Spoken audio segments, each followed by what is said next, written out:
l'intérieur de la porte, vous allez trouver une table de camping que vous délogez par un mouvement simple.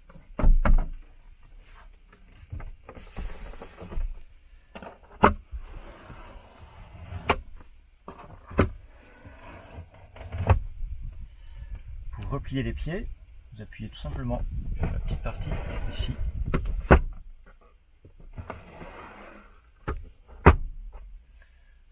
Pour remettre la table très simplement, en évitant de donner des coups partout.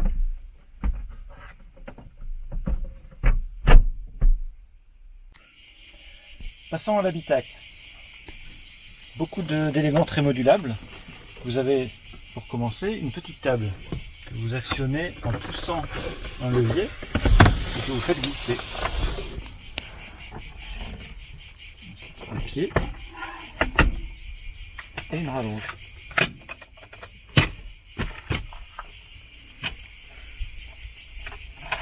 Très facile à replier également.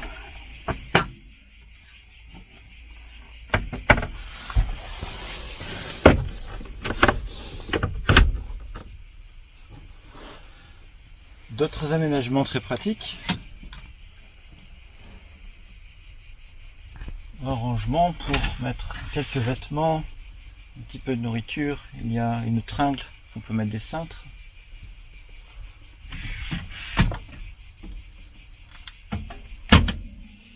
Quelques rangements dans cette partie amovible.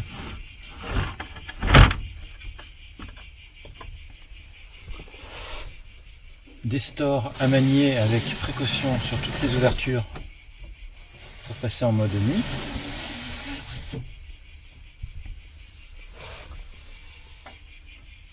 Ici vous trouvez le frigo, petit réfrigérateur.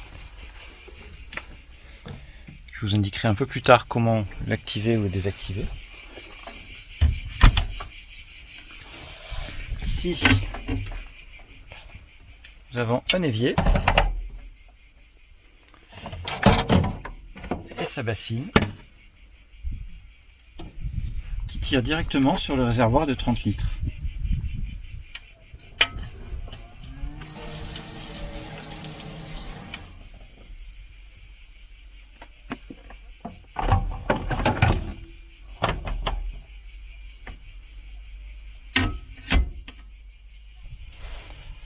Sur la partie centrale,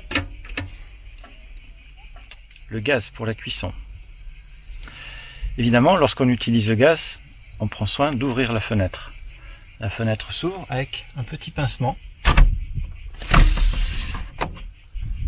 C'est assez simple. Pour pouvoir utiliser le gaz, je vais premièrement ouvrir la bouteille de gaz à l'arrière comme nous l'avons vu tout à l'heure. Deuxièmement, à l'intérieur du meuble, faire en sorte que le robinet rouge situé sous la plaque soit dirigé dans le sens du véhicule. Lorsque le robinet est dans le sens du véhicule, le gaz est ouvert. Lorsqu'il est perpendiculaire au véhicule, le gaz est fermé. Il faut que les deux robinets, ici et sur la bouteille, soient ouverts pour que vous puissiez actionner le gaz. Tout au fond du meuble, vous voyez un petit robinet rouge qui est le robinet d'évacuation des eaux grises, l'eau qui sort de l'évier. Il y a un indicateur du réservoir sur l'ordinateur de bord et lorsque vous êtes dans un camping ou dans une zone dédiée au traitement des eaux usées, vous pouvez ouvrir le robinet et laisser l'eau s'écouler naturellement à l'arrière du véhicule. À l'arrière du meuble, vous avez plusieurs connectiques. Vous avez deux prises USB classiques pour charger des téléphones par exemple, et une prise secteur classique, mais qui ne fonctionne uniquement si le van est branché au secteur, dans un camping par exemple. À la base du siège conducteur, également une autre prise électrique.